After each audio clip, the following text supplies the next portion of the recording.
அஸ்ஸலாமு அலைக்கும் வரஹ்மத்துல்லாஹி வபரகாத்துஹு. பலவற்ற அருளாளனும் நிகரற்ற அன்புடையனுமாகிய அல்லாஹ்வின் திருப்பெயரால் துவங்குகின்றேன்.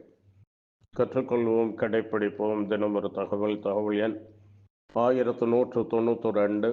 தலைப்பு: அல்லாஹ்வின் அருளும் அன்பும் தொடர் ஒன்று. அன்பானவர்களே, கண்ணியத்திற்குரியவர்களே, நம்மை எல்லாம் படைத்த ஏக இறைவன், வல்லவன், அத்துணை ஆற்றல்களையும் பெற்றவன். அவன் எப்படிப்பட்டவன் என்றால் அளவற்ற அருளாளன்.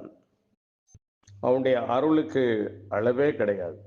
அந்த அளவுக்கு அவன் அளவற்ற அருளாளன், நிகரற்ற அன்புடையவன்.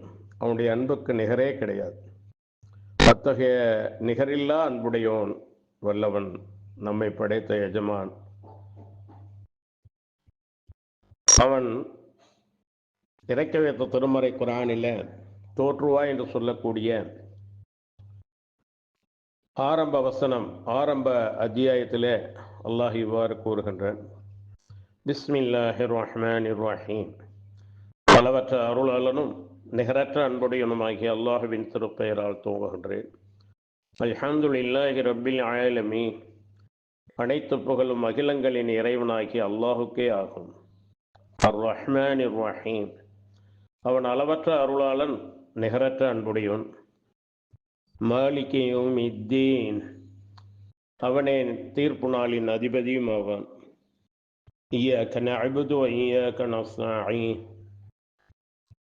இறைவா, உன்னையே நாங்கள் வணங்குகின்றோம், உன்னிடமே நாங்கள் உதவியும் தேடுகின்றோம். இஹ்தினஸ் ஸிராத்தல் முஸ்தகீம். நீ எங்களை நேர்வழியில் நடாத்துவாயாக. ஸிராத்தல் லதீன அன்அம்த அலைஹிம் கைரில் மக்தூபி அலைஹிம் வலத்தால்லீன். ஆமீன். நீ எவர்களுக்கு அருள் புரிந்தாயோ, நிஅமத் செய்தாயோ அந்த வழி, அது உன் கோபத்திற்கு ஆளான ஒரு வழியும் அல்ல, நெறி தவறிய ஒரு வழியும் அல்ல. ஆக அல்லாஹ்வை போற்றி